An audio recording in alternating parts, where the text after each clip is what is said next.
la inflamación y todos los problemas de dolor, de fiebre, prácticamente va a ser a través de los productos que se producen, que son prostaglandinas, a través de la COX-2. Y la COX-1, que aparece aquí como constitutiva, ya vamos a ver más adelante cómo es el mecanismo de acción, prácticamente me va a producir unas sustancias que se llaman prostaglandinas citoprotectoras. ¿Por qué se les llama así? Porque ellas forman parte de nuestra homeostasia, por ejemplo en el estómago, en el riñón, en las plaquetas, músculo liso vascular y células endoteliales. Solo hablar el endotelio, recordemos que el endotelio está en todas las arterias, todas las venas y en algunos órganos huecos. Solo desde ahí podemos pensar lo importante que estas sustancias estén presentes en estas estructuras para nuestra homeostasis. Aquí lo que ustedes deben de prestar atención es que cuando hablamos de la clasificación de estos fármacos, el mecanismo de ellos es evitar que se produzcan las prostaglandinas. Pero las prostaglandinas que nos hacen daño son las que se producen a través de COX-2, que son las inflamatorias. Pero el punto es que la mayoría de ellos, que los vamos a ir viendo, son fármacos no selectivos. Por ejemplo, el ibuprofeno, el diclofenac, así como va enfocado a afectar los procesos inflamatorios o dolor, también va a afectar a la COX-1, que me va a producir las prostaglandinas citoprotectoras. Y ahí, ¿por qué no se puede abusar de estos medicamentos? Sino que dependiendo del paciente, o por lo cual consulta y los prescribamos, a veces podemos decir no más de 15 días. Pero no es posible que un paciente esté tomando ibuprofeno 3 veces al día, una tableta de 400, y que me diga que ya lleva un mes, que lleva 2 meses, porque vamos a ver el daño que está causando en estos tejidos, porque el ibuprofeno también está bloqueando o haciendo que no se produzcan estas prostaglandinas que sí nos benefician. Entonces, este esquema es el mecanismo de acción que aparece en el Velázquez. Lo que trata de representarnos acá, primero es que hay un sustrato que se llama ácido araquidónico, que está conformado por 20 carbonos, y los productos de ellos se llaman eicosanoides o prostaglandinas también. Entonces, este ácido araquidónico, que aquí está representado con AA, ácido araquidónico, ¿de dónde lo obtenemos o cómo se forma? Lo podemos obtener primero de la dieta, o sea, de las carnes rojas, carnes blancas, incluso de algunos mariscos también. Y otra vía es que nosotros lo sintetizamos a partir de ácidos grasos en el hígado. También de ahí formamos ácido araquidónico. Y lo otro es que el ácido araquidónico también forma parte de los fosfolípidos, de las bicapas lipídicas de las membranas que nosotros tenemos. Entonces, por esas 3 vías tenemos ácido araquidónico. ¿Para qué me va a servir este ácido? En condiciones fisiológicas, cuando hay ciertos estímulos diversos, inmunológicos, químicos, etcétera, se activa una enzima que se llama fosfolipasa A2. Esa enzima lo que va a hacer es extraer el ácido araquidónico de los fosfolípidos de membrana junto con oxígeno para introducirlo a este componente enzimático que se llama ciclooxigenasa con peroxidasa. O sea, es un dímero, son 2 enzimas, la ciclooxigenasa, la peroxidasa, que le aporta grupo hemo. Entonces, lo que aparece esta estructura que se ve al centro es el ácido araquidónico que se ha desprendido de la membrana para introducirlo a este dímero enzimático y se va a anclar en ciertos aminoácidos que tiene. El objetivo es que cuando se une a este como receptor o enzima, va a producir las prostaglandinas. Y ustedes pueden ver aquí que aparece prostaglandina, se abrevia como PG, aparece PG2, que es a través de a todo esta enzima se le llama endoperóxido sintetasa, que es junto a la ciclooxigenasa con la peroxidasa. Luego que forma PG2, luego se forma PGH2, que todavía son prostaglandinas inestables, luego se activan a formarse estables para poderse irse a sus receptores específicos, que ya son las propias prostaglandinas que vamos a hablar ahora. Entonces, esto está representando a la ciclooxigenasa 1, que les decía yo que se le llama también constitutiva, que todos la tenemos. Esta que está aquí abajo representa la ciclooxigenasa 2. Si se fijan, la morfología es diferente, aunque el peso molecular y la función es la misma, producir prostaglandinas, solo que esta se produce cuando hay procesos inflamatorios y por eso se le llama inducible. Pero dentro de las diferencias de ellas, cuando ya nosotros vamos a usar fármacos, porque cuando ya usamos los AINES, la idea del AINE es ocupar este espacio que ocupa el ácido araquidónico dentro de la ciclooxigenasa, o sea, bloquearlo cuando se desprenda él y esté el fármaco aquí, ya no va a producir las prostaglandinas. Entonces, esta que es para la ciclooxigenasa 2, la apertura introductoria de la enzima es mayor que la de COX-1 y además tiene esto que se llama bolsillo lateral hidrófilo, que esto lo hace más ancho comparado a esto. Y aquí están siempre los aminoácidos donde va a ser el anclaje. ¿Por qué es importante tener eso en cuenta? Porque les decía que la mayoría de AINES son no selectivos, quiere decir que pueden bloquear tanto en COX-1 como en COX-2, pero se descubrieron otros que solo van a ser selectivos COX-2, quiere decir que se van a anclar perfectamente acá y no van a tocar la COX-1, que es la constitutiva. Visto de esa manera, podemos decir, ¿por qué no solo existen COX-2? Y así no estoy dañando prostaglandinas que me sirven. Porque primero, eso ha sido difícil y con los estudios también se ha demostrado que la línea que va a bloquear a la enzima, que es la patológica, digamos, también tiene consecuencias en la homeostasis del paciente. Por eso es que la mayoría de medicamentos puede afectar a las dos enzimas.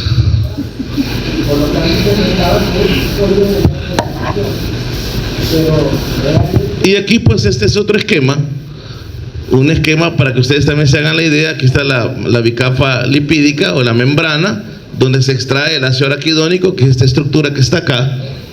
O sea que la molécula reacciona, pero a través de estímulos. Lo que no aparece aquí es la fosfolipasa 2, que hace que se desprenda. Y luego tenemos aquí ciclooxigenasa 2, que es la inducible, y ciclooxigenasa 1, que es la constitutiva. Y pues al centro aparecen los AINES que pueden afectarlas a ambas.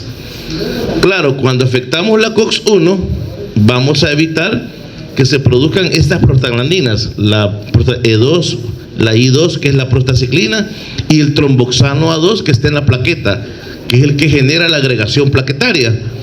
Y aquí están las funciones: protección gástrica, función renal, agregación plaquetaria, que son prácticamente prostaglandinas citoprotectoras.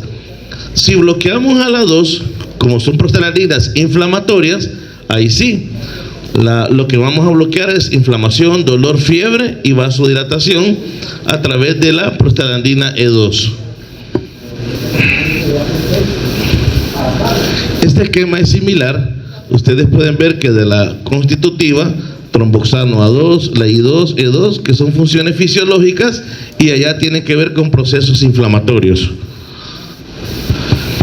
Entonces, el primer AINE que se descubrió fue la aspirina, el ácido acetilsalicílico. Ahí en los libros aparece toda una historia de cómo fueron avanzando a través de la cáscara de un árbol para poder extraer, y muchas veces por accidente, descubriendo algo, a veces se descubre otra sal.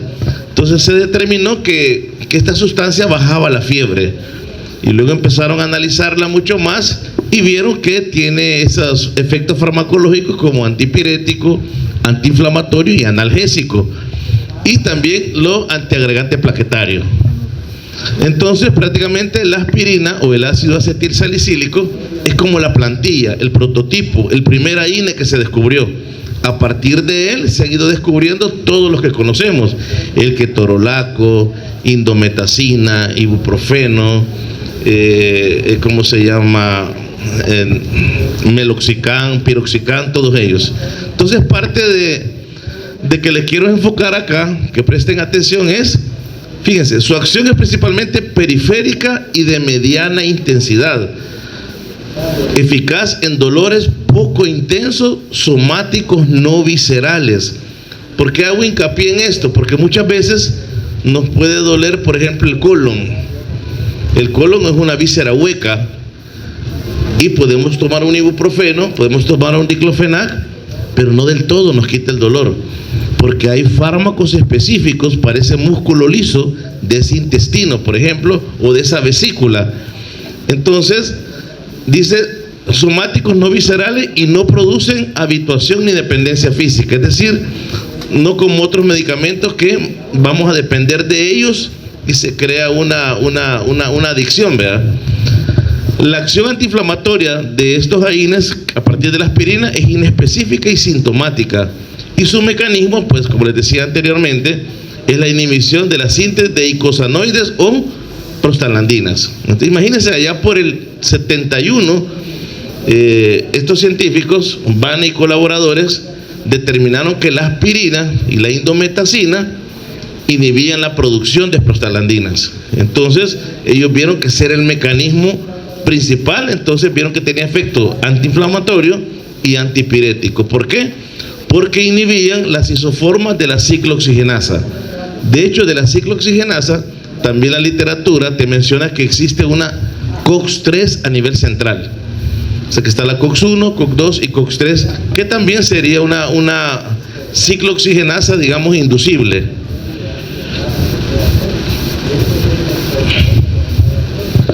Entonces, dentro de los efectos farmacológicos y reacciones adversas, por ejemplo, de la aspirina, ya les dije anteriormente, antipirético, analgésico, antiinflamatorio, pero también tiene un efecto adverso en la mucosa gastrointestinal. Nuestra mucosa, las células parietales, produce un moco protector. Ese moco se ha descubierto que también está hecho por prostaglandinas. O sea, la célula vierte ácido clorhídrico para degradar los alimentos, pero también se protege de que ese ácido no la queme.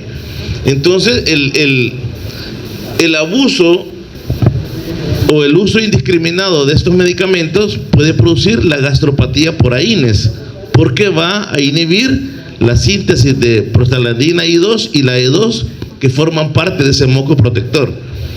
Entonces, cuando nosotros vamos a prescribir un AINE, también en la historia clínica le vamos a preguntar al paciente si padece de gastritis, porque estos, al dañar también el moco protector, le va a generar más dolor con ardor.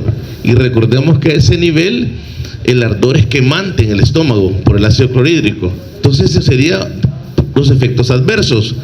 Otro efecto que tiene la aspirina es evitar la formación del tromboxano A2, que es el agregante plaquetario, para prolongar el tiempo de hemorragias.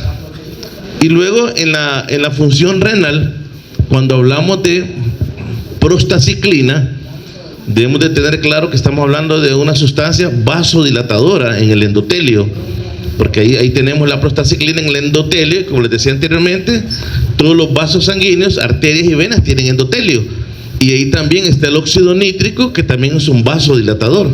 Además, la prostaciclina también es un antiagregante plaquetario fisiológico para evitar también que se formen coágulos.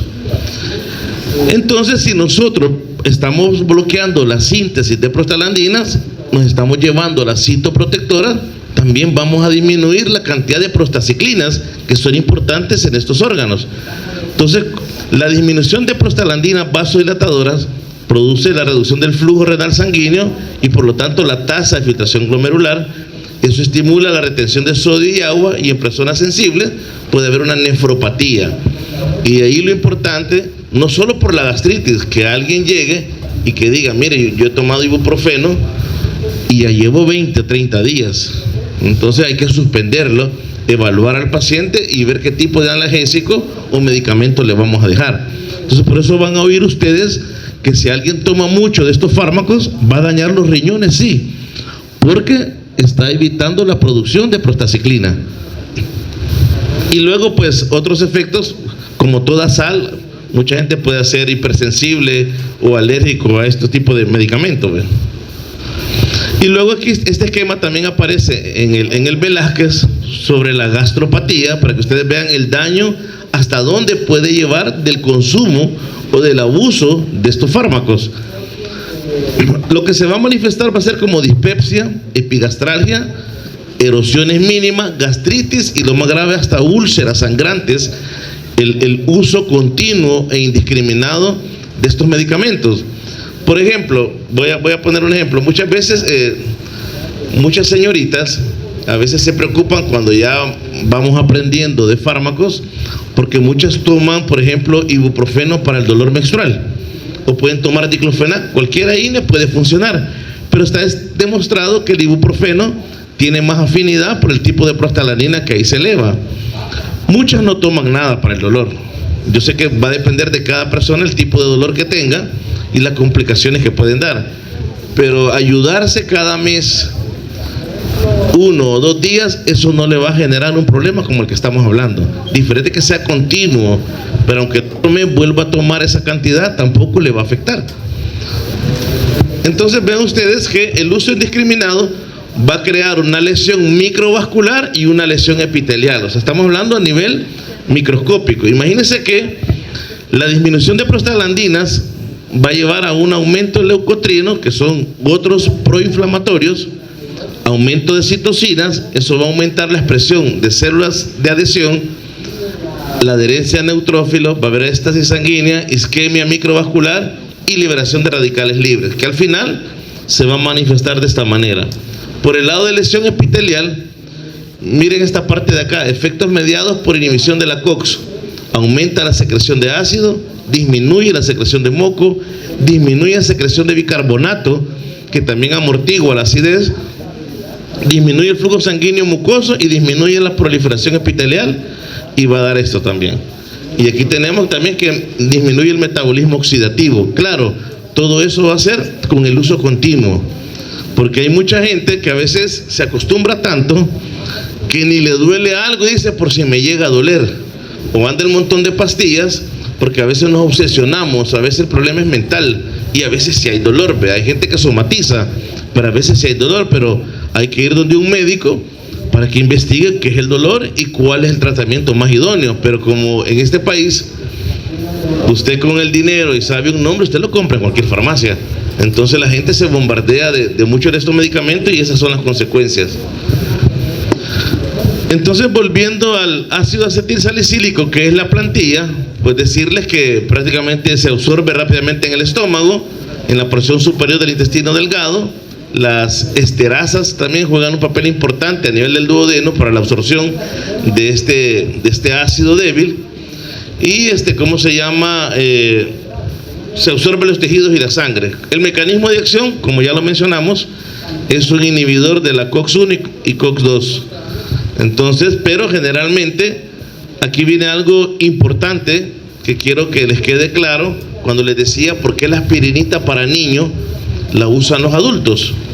Y claro, no es como el anuncio te dice que a partir de los 40 años a todo paciente hay que darle cardioaspirina, sino que el efecto antiagregante plaquetario lo va a hacer principalmente solo el ácido acetil salicílico, porque es el único ácido que se une de manera irreversible a la COX-1, y la COX-1 en su interior tiene las plaquetas. Entonces, para que ejerza ese efecto antiagregante plaquetario, un requisito es que el ácido acetil salicílico se une de manera irreversible, o sea, no va a soltar a la plaqueta hasta que muera, entre unos 8 a 10 días, y además la dosis es una dosis baja. O sea, el libro te habla de 46 a 300 miligramos. Si ustedes ven, la cardioaspirina anda por 21 miligramos por ahí, y la aspirinita para niños anda por 100 miligramos. Con esa dosis y las características que tiene el ácido acetil salicílico, que se une a la COX-1 y no la va a soltar porque se une de manera irreversible, con esa dosis y de esa manera genera el efecto antiagregante plaquetario. Entonces, por eso te dice que te puede salvar de un infarto, de una isquemia, porque generalmente se desprenda un trombo y anda por el torrente sanguíneo. Al estarle dando de manera profiláctica al paciente esa aspirinita, digámoslo que se deshace ese trombo, y al deshacerse no va a ir a obstruir otro vaso, entonces va a evitar una isquemia o va a evitar un infarto. Y es lo que dice acá: el ácido acetil salicílico inhibe de manera irreversible la COX plaquetaria, o sea, COX-1, de modo que su efecto plaquetario dura de 8 a 10 días. En otros tejidos, la síntesis de COX constituye la enzima inactivada, por lo que la dosis ordinaria tiene una duración de acción de 6 a 12 horas. Y aquí ustedes pueden ver que el efecto disminuye la incidencia de ataques de isquemia cerebral transitoria, angina inestable, trombosis de arterias coronarias, con infarto miocárdico, trombosis después de un tejido de derivación de las arterias coronarias. Entonces, todo eso podemos nosotros, de una manera profiláctica, evitar al estarle dando a un paciente que lo amerite este tipo de medicamento, esas dosis. Ahora, claro, también tiene efectos adversos. O sea, muchos de los efectos frecuentes secundarios de los AINES, los principales a estas dosis antitrombóticas son intolerancia gástrica, úlcera gástrica duodenal, rara vez ocurre hepatotoxicidad. También se ha demostrado que hay un mecanismo que puede crear una crisis de asma cuando el paciente es asmático, por eso la historia clínica es importante. Antes de darle un AINE o aspirina, puede dar hemorragia gastrointestinal, toxicidad renal con dosis antitrombóticas, pero por eso estamos monitoreando al paciente. Y la acción antiplaquetaria lo contraindica en pacientes con hemofilia. Si bien antes no se recomendaba durante el embarazo, este medicamento puede ser útil para tratar la preeclampsia y eclampsia. Son estudios que se han hecho. Entonces acá también ustedes traen este esquema para que vieran allá a aquel lado la lesión de cómo se ve el trombo, la formación del trombo y las plaquetas adheridas a él. Entonces allá sin aspirina, la formación del trombo.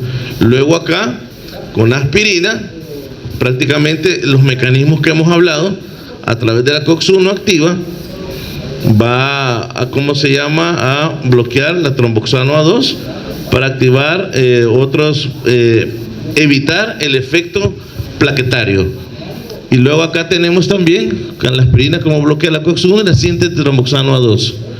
Inhibición de la agregación plaquetaria inhibida, prevención de trombos a nivel arterial.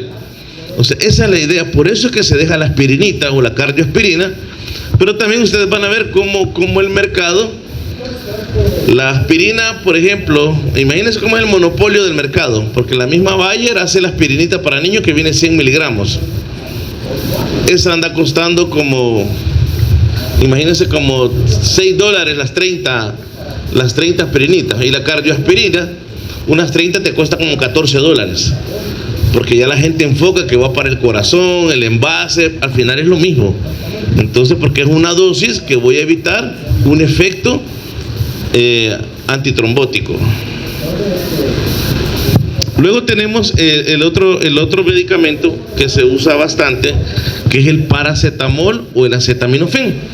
El acetaminofén también pertenece a la familia de AINES, solo que tiene una particularidad: él no tiene efecto antiinflamatorio, sí antipirético. Si se fijan, lo damos para la fiebre, lo damos cuando hay dolor, pero un dolor como el que da en articulaciones no te lo va a quitar, o un trauma que te doblaste, o un E15, no te va a quitar ese dolor, porque el efecto analgésico es bien leve y no tiene efecto antiinflamatorio. ¿Por qué no tiene efecto antiinflamatorio? Porque muy débil afecta a la COX-1 y COX-2. Entonces hay estudios que determinan que él trabaja sobre una COX-3 a nivel central. Entonces por eso es el único AINE que no tiene efecto antiinflamatorio. Pero no veamos solo eso. Cuando les decía yo, cuando alguien tiene dengue, el dengue muchas veces diferenciarlo entre clásico y hemorrágico no es tan fácil, y tiene que pasar a veces 7 días para hacer un diagnóstico. Entonces damos acetaminofén. ¿Por qué no damos aspirina? Porque puede haber un efecto de sangramiento, y si es dengue hemorrágico lo voy a complicar más. Por eso es que ahora se usa bastante el acetaminofén. O sea, aparte de que no te va a generar también mayores problemas gástricos. De hecho, el anuncio te dice más suave en el estómago, te dice. Pero hay que ver que es por los mecanismos. Entonces, ¿por qué no es antiinflamatorio? Porque no afecta al 100% a COX-1 ni COX-2, que muy levemente. Entonces, por eso es que no es antiinflamatorio. Y por lo mismo, al no tocar casi la COX-1, no te va a dar problemas de sangramiento. Entonces, aquí es lo que está escrito acá. El paracetamol es un inhibidor débil de COX-1 y COX-2 de tejidos periféricos, sin efectos antiinflamatorios. Existe la posibilidad que su efecto se dé a una tercera isoenzima, que es la COX-3 a nivel central. Entonces, prácticamente se absorbe bien por vía oral. Suelen alcanzarse concentraciones a los 30-60 minutos. se une ligeramente a proteínas plasmáticas, se degrada en parte por acción de las enzimas microsomales hepáticas, ahí lleva su metabolismo con conversión a sulfato, glucuronidato de paracetamol, que son farmacológicamente inactivos.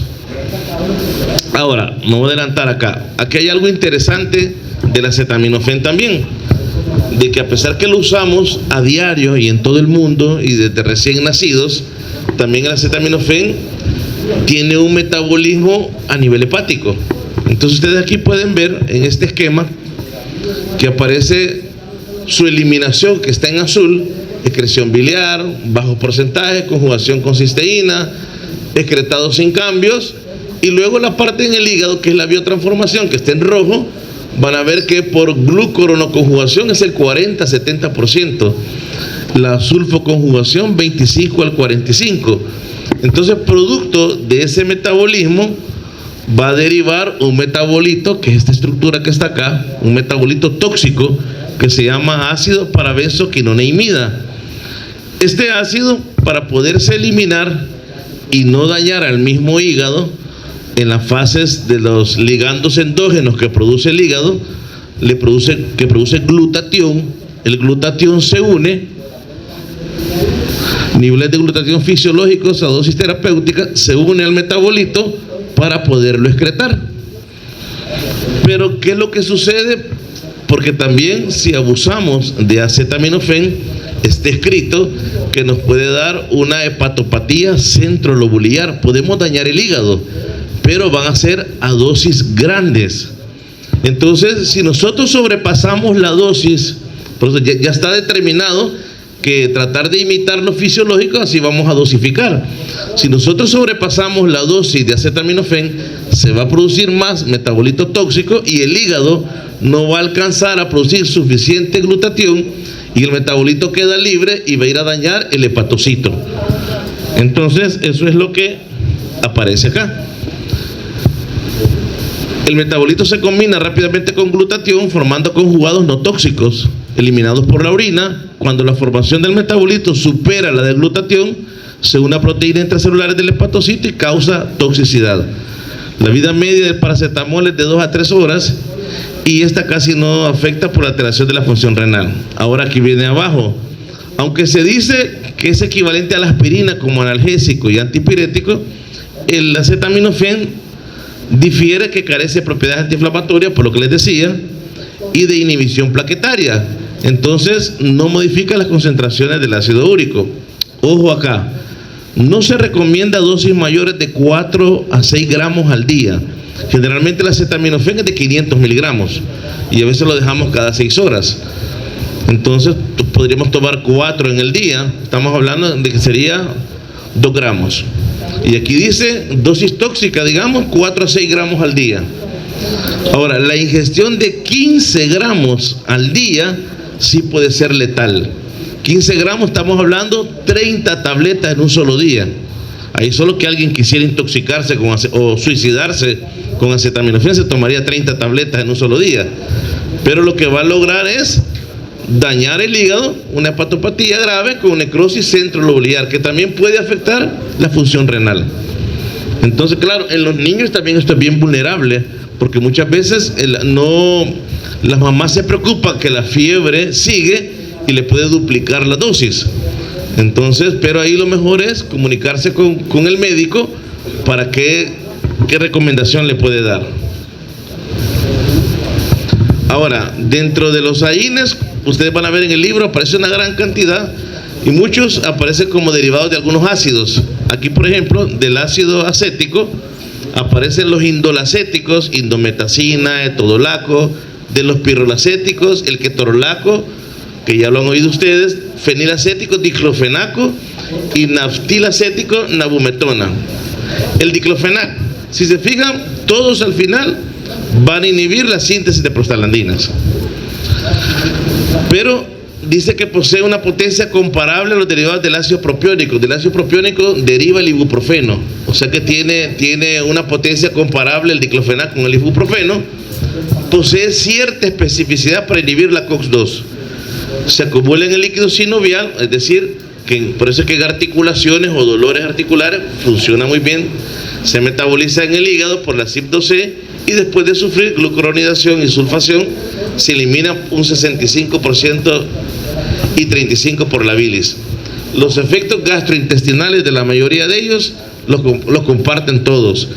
Problemas gastrointestinales, puede existir un aumento de las transaminasas hepáticas en el 15% de los pacientes, que suele ser reversible. Claro, tendremos que hacerle pruebas de sangre al paciente para ver si no tiene de por sí una hepatopatía y nosotros dar estos fármacos, para evitarlos o estar monitoreando al paciente, porque puede alterar las transaminasas, pero al terminar de darlo, pues se tiene que revertir. Luego aquí hay otra familia que se llaman derivadas de las pirazolonas. Aquí está la dipirona o metamizol. En el mercado ustedes lo van a encontrar como Novalgina, como Lisalgil. Vienen tabletas y vienen en ampollas. Ahora, por vía oral se absorbe bien, produce ciertos metabolitos, tiene una semivida de 2.5 a 4 horas. También se usa como antitérmico y analgésico. Muchas veces, si con acetaminofén no logramos bajar una fiebre, modulando los intervalos y las dosis, puede ser un buen escoge, si no estaría contraindicado en el paciente usar un metamizol. Ahora, a dosis elevada, fíjense bien, este fármaco, este AINE, su eficacia analgésica podría asemejarse a la dosis baja de opiáceos. O sea, ya ustedes ya recibieron la clase de opioides, y hablar de opiáceos ya es un analgésico de un nivel mucho más potente. Entonces, este AINE, a dosis elevada, su potencia podría asemejarse a dosis bajas de un opiáceo. También otra cualidad que tiene este AINE, que es el único que la tiene, que sí le puede pegar, o mejor dicho, disminuir o paliar los dolores de tipo, los espasmos de tipo cólico. Cuando yo les decía de entrada que decía no viscerales, él es el único que sí se puede usar para cuando hay, digamos, dolor de colon, por ejemplo, o de uréteres, que son vísceras huecas, y sí tiene un efecto para el dolor tipo cólico. Se puede administrar por vía intramuscular, intravenosa, se usa más como analgésico antipirético a nivel infantil, es menos gastrolesivo que la aspirina y no produce hemorragias, pero por lo que por años se sacó del mercado es que sí presentaba reacciones más graves como la granulocitosis y anemia aplásica. Se sacó del mercado, pero volvieron a hacer un montón de estudios y lo volvieron a introducir porque vieron que no era frecuente.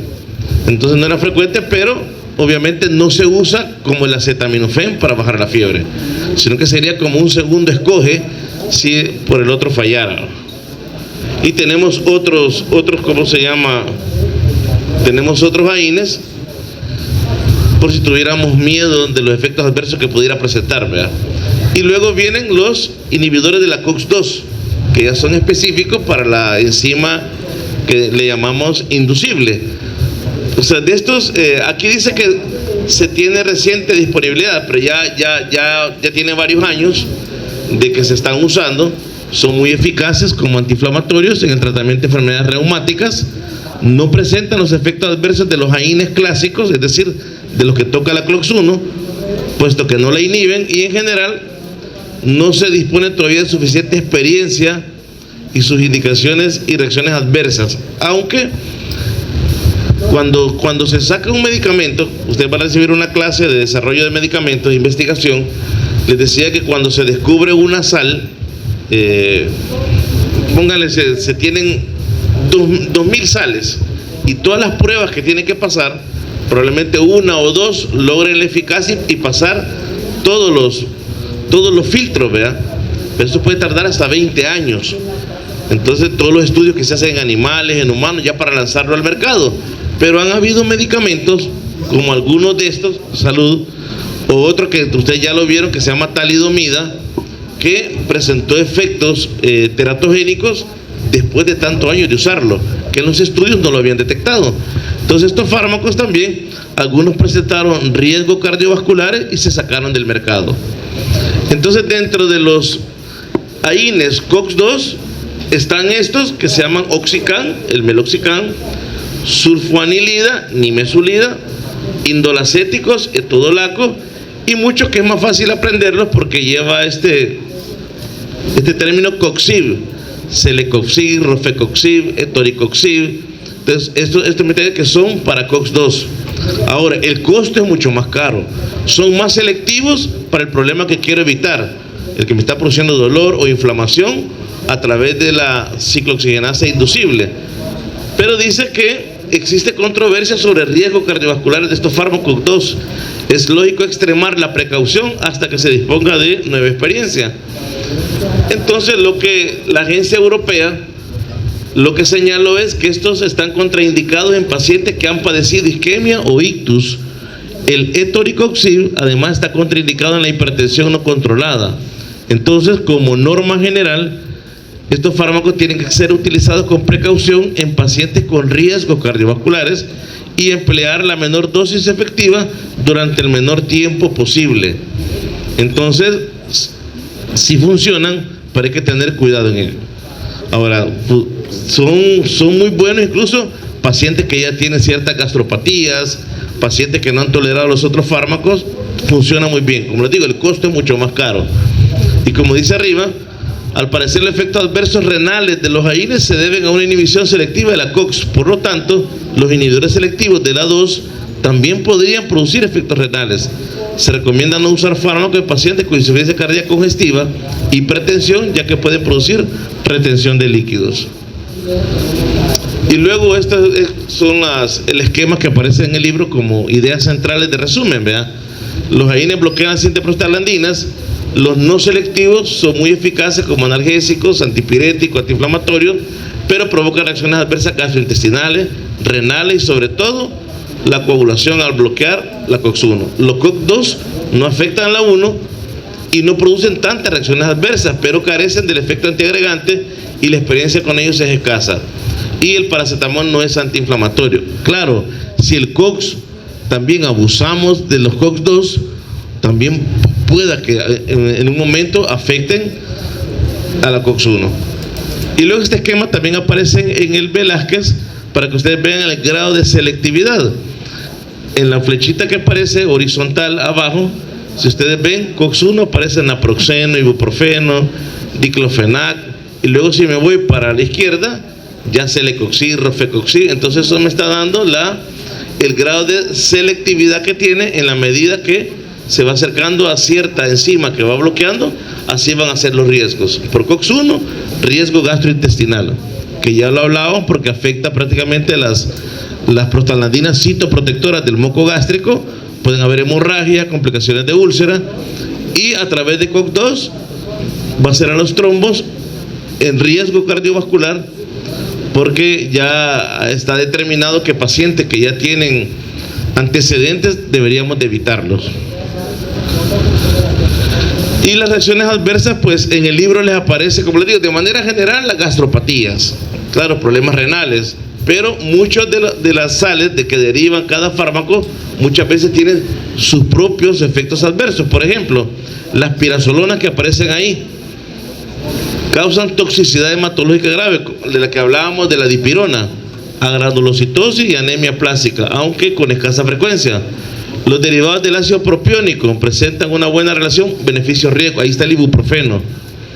De los indolacéticos, a menudo presentan toxicidad neurológica, o sea, dolores de cabeza. Los COX-2 producen menos efectos gastrointestinales, pero se debe valorar sus probables riesgos cardiovasculares. Y los salicilatos, que es la aspirina, causa toxicidad gastrointestinal con mucha frecuencia. Por eso que les digo que la aspirina, como antiinflamatorio, que es la aspirina verde para adultos, casi ya no se usa. Hay gente que probablemente la usa para dolor de cabeza, algún tipo de dolor articular, pero es más gastrolesiva que el ibuprofeno. Y hay otro fármaco dentro de estos, que ustedes ya lo han oído, que se llama naproxeno. El naproxeno es mucho más potente que la aspirina, que el diclofenac, y generalmente una pastilla puede cubrir lo que puede cubrir 3 diclofenac al día, el naproxeno. Pero volvemos a lo mismo, no podemos abusar de ellos. Este esquema también lo tienen ahí, lo que revisamos de las lesiones epiteliales microvasculares a través de los AINES con COX-1, y allá tenemos que también Efectos cardiovasculares preferentemente por inhibición de COX-2. O sea, la COX-2 también nos puede pasar factura si abusamos de ella a nivel renal. Van a haber fenómenos trombóticos vasculares, infarto de miocardio, ictus, insuficiencia cardíaca e hipertensión. Y por este lado COX-1, igual dispepsia, epigastralgia, más enfocado en problemas gástricos. Y acá ya más que tiene que ver con los trombos o cardiovasculares. Y ya para terminar, les traía estos cuadros porque fíjense que es interesante, como cuando hablamos de antihistamínicos, las interacciones que tienen estos fármacos. Ustedes como médico general o en el servicio social, es mentira que en una consulta no vayan a prescribir acetaminofén, un diclofenac, un ibuprofeno, pero muchas veces hay que ver también el paciente qué está tomando o si padece de alguna enfermedad, o nosotros dar una combinación. Por ejemplo, aquí aparece, fíjense bien, interacciones de los AINES, fármaco y el compuesto. Por ejemplo, si mezclamos AINES con alcohol, que en ningún fármaco se debería mezclar con alcohol o tomarlo con alcohol, va a aumentar el riesgo de hemorragia. Pero ¿qué pasa si usamos AINE más AINE? Analgésicos AINE. O sea, digamos que alguien diga, me voy a tomar un ibuprofeno y una diclofenac porque siento que el dolor de muela no se me quita. Claro, si lo hace con frecuencia, probablemente con una sola dosis no le va a dar este problema. Pero si mezcla AINE más AINE, puede aumentar la incidencia de efectos gastrointestinales y aumentar el riesgo de hemorragias en otros lugares fuera del aparato gastrointestinal por inhibición aditiva de la agregación plaquetaria. La aspirina puede disminuir la biodisponibilidad de otro AINE. No lo va a potenciar. En ese caso la aspirina. Entonces evitar asociación. Y así miren, con anticoagulantes orales, por ejemplo, corticosteroides, aumenta el riesgo de ulceraciones y hemorragia, el usar corticosteroides más AINES. Vean, por ejemplo, diuréticos, disminuye los efectos de hipotensión del diurético. Fenobarbital, disminuye la semivida de eliminación de la AINE por la inducción de enzimas microsomales.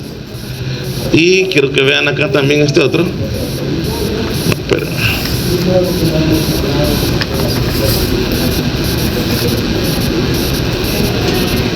Aquí miren, quinolonas. Las quinolonas son unos antibióticos que los vamos a ver en la fármaco 2. Si usamos quinolonas y algún AINE, puede haber aumento del riesgo de convulsiones. Muchas veces el paciente va con infección de vías urinarias. Entonces, cuando va a orinar, le arde, hay dolor, hay signos irritativos, y muchas veces, si tenemos un examen, le vamos a dejar un antibiótico y le damos quinolona, y a veces por el dolor le podemos dar un ibuprofeno o una AINE. Hay que ver la historia del paciente, porque podría estar contraindicado. Imagínense que él ya padezca de convulsiones y yo hago esa mezcla, voy a aumentar el riesgo de convulsiones. Entonces voy a buscar mejor otro analgésico y no que sea origen de AINE. Miren, el paracetamol con otro AINE puede aumentar los riesgos de los efectos renales. Por ejemplo, ustedes van a ver que los odontólogos ocupan bastante el Anadem. Revisen qué es el Anadem. O sea, lleva, creo que diclofenac con acetaminofén. O sea, es una mezcla que no se debería. De hecho, los laboratorios, por mercadeo, ellos te pueden sacar varias mezclas. Diferente es usar un AINE con un relajante muscular, metocarbamol, orfenadrina, o un AINE con un derivado opioide, codeína, por ejemplo. Hay acetaminofén con codeína, eso sí se puede. Pero AINE más AINE, o con estos fármacos, estarían contraindicados. Vean acá arriba, hipoglicemiantes orales o insulina, los pacientes diabéticos. Si le damos AINE junto con esto, como les digo, con frecuencia, aumento del efecto hipoglucémico. Las prostaglandinas están directamente involucradas con los mecanismos de regulación del metabolismo de la glucosa, también por desplazamiento de los hipoglucemiantes orales de las proteínas séricas. ¿Ven? Entonces todo esto que está acá, tenemos que tenerlo en cuenta a la hora de prescribirlo, porque puede estar contraindicado, porque son interacciones que van a suceder con estos fármacos. Y luego, bueno, para terminar, les traía este mensaje que dijo Hipócrates. Dice: antes de curar a alguien, pregúntale si está dispuesto a renunciar a las cosas que lo enfermaron. O sea, mucha gente quiere rebajar, por ejemplo, pero no quiere dejar de comer. O por ejemplo, ya sé que la cerveza me hace daño y la voy a tomar, aunque a algunos les puede ayudar, ¿verdad? Entonces, pero dice, antes de curar a alguien, pregúntale, porque si la gente no se va a tomar el medicamento, entonces ¿para qué? Ustedes van a ver que a veces se trata a pacientes hipertensos hasta con 3, 4 medicamentos y parece una bomba de tiempo, con la obesidad, comiendo comida chatarra, no hacen ejercicio, no caminan. Entonces va a llevar un fracaso. Y muchas veces podemos decir que es el médico el malo, ¿verdad? Pero también si el paciente no te colabora, puedes tener los mejores medicamentos y no va a salir adelante. Bueno, eso sería la última, jóvenes. Gracias. Les voy a mandar el listado de la bibliografía para efectos de examen, oye. Porque, por ejemplo, quiero ver, de antihistamínicos solo va a ser de Velázquez, porque ahí les aparecen 3 libros, pero solo va a ser Velázquez y la clase. Gracias.